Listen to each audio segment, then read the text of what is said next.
வணக்கம்.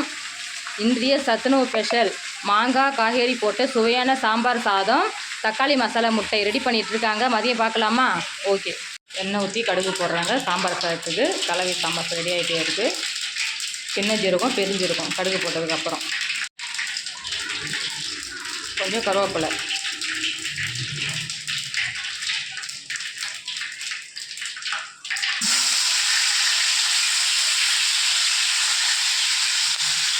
கருவேப்பிலை போட்டு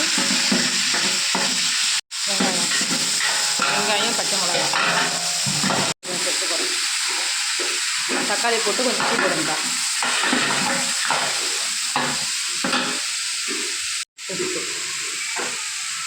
வெங்காயம் தக்காளி நல்லா செவந்து வரும்.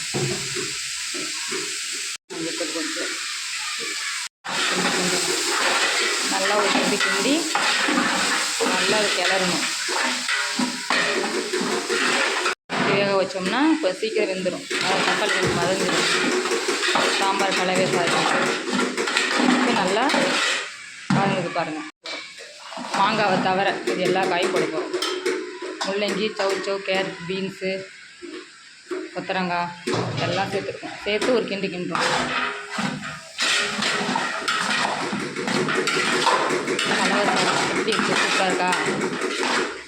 நல்லா அந்த காய் கொஞ்சம் வதங்கணும். வதங்கினதுக்கு அப்புறம்தான் சாம்பார் சாதம் ரெடியாக இருக்கும். சுட சுட பசங்க மதியம் சாப்பிடுவாங்க.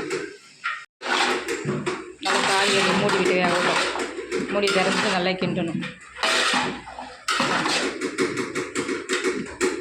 நல்லா காய் வந்துட்டு இந்த கலர் மாறாத மூடி விட்டு வேக வைக்கணும்.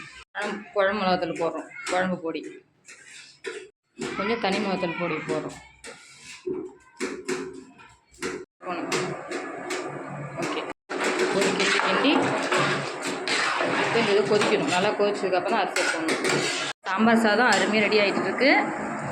இன்னும் 5 நிமிஷம் சாம்பார் சாதம் ரெடி ஆகிடும். நல்லா தலைன்னு சூப்பராக இருக்கா? இந்த பக்கம் தக்காளி முட்டை தாளிச்சாச்சு, வதக்கிட்டு இருக்காங்க. ரெடி ஆகிடுச்சு. ஓகே, மதியம் வாங்க சாப்பிட்லாம். எங்கள் சத்துணவில் சாம்பார் சாதத்துக்கு மாங்காய் போட்டு ஆகுது. இந்த மாங்காய் போட்டு நல்லா சாதம் வெந்துச்சுன்னா அருமையாக குழந்தைங்க சாப்பிடுங்க, சுவையாக சாப்பிடுங்க. ஓகே, சூப்பராக இருக்கா? இந்த மாங்காய் சாதத்தோடு கலந்து வேகணும். வெந்தா அழகாக இருக்கும். ஒரு மாங்காய் போட்டு ஒரு கிண்டணும். இந்த மாவோட புளிப்பு சுவை ஏறி சாதம் வந்து சாப்பிட அருமையாக இருக்கும். சாம்பார் சாதம் புதினாவை தூவி ஓகே ஓகே சூப்பராக சாப்பிட வரலாமா? வாங்க. சுவையான சாம்பார் சாதமும் தக்காளி முட்டை ரெடி ஆகிடுச்சு. நம்ம சத்துணவில் பசங்களாம் பரிமாற போகிறோம். வாங்க சாப்பிட்லாம்.